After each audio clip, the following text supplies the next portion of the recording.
Credit to RB77 for finding a lot of info on this.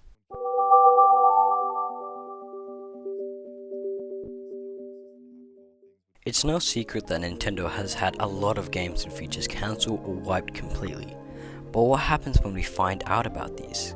Well, in today's video, I'll be showing you 3 interesting Wii lost media, and some of these are pretty cool. WiiFly. We're all familiar with Pilotwings Resort for 3DS. It was essentially a fresh take on both the Pilotwings series and the Island Flyover mode from Wii Sports Resort. However, no Pilotwings game was ever released for the Wii, or so it seemed. Enter WiiFly, or more accurately, WiiFly. Kind of like the Wii ski games, it wasn't officially part of the Wii series, but the name gave that impression. Back in 2007, Factor 5 began working on this Pilotwings Wii project. Unfortunately, Nintendo declined the pitch in part due to the presence of a similar flying mode in Wii Sports Resort. Yet, this wasn't the end for Pilotwings on Wii. The developers later teamed up to publish Green Screen Interactive to push forward with the game. The concept was for an open world experience that allowed players to fly across well-known cities around the world. A standout feature was that the game would use the Wii's weather channel to mimic real-time weather and the time of day for each location, along with the classic Pilotwings missions. WiiFly would also feature a photo mode, where players could pause mid-flight and adjust the camera angles to get a really good looking photo. As mentioned earlier, players could explore various well-known cities like New York. The game offered a diverse range of vehicles including hang gliders, planes, hot air balloons, jetpacks, space shuttles, and even magic carpets. The trailer also shows firework displays, flight missions, camera functionality, and even a moon level. Despite this, the visuals leave much to be desired. The graphics are noticeably rough, though it's understandable given the small team working on the Wii. In the end, while Wii Sports Resort's Island Flyover mode was a nice consolation, it's hard not to wonder how incredible it would have been to play this open world Pilotwings game. Sadly, it's unlikely we'll ever see a playable version surface. Party Pack demos.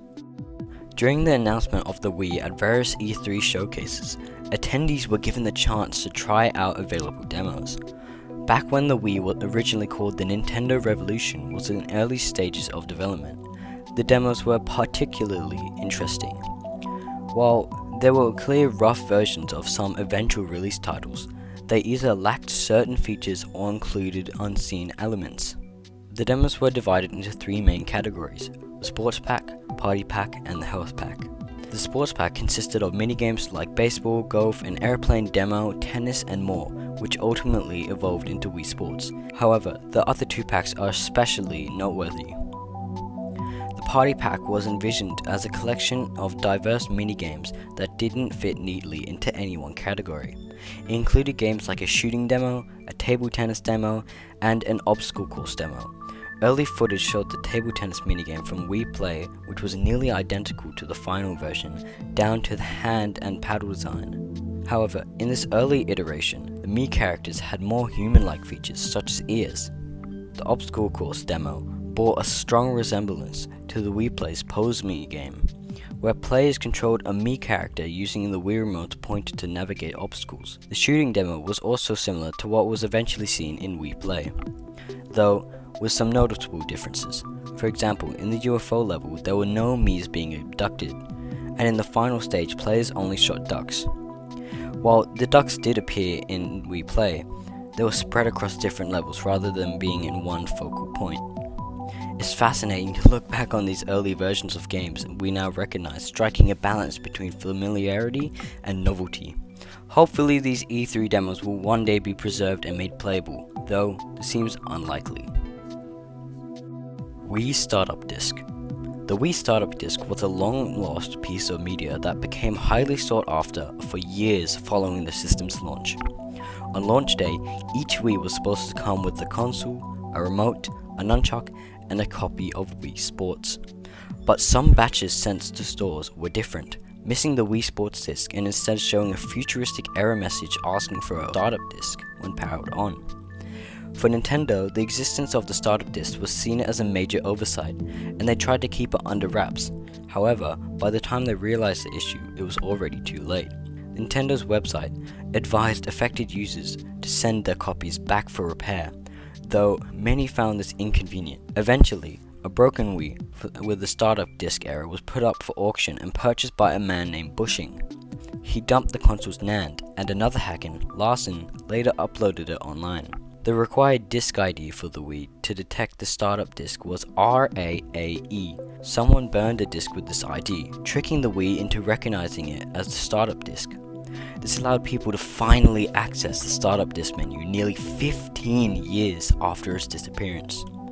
I will play the full menu now.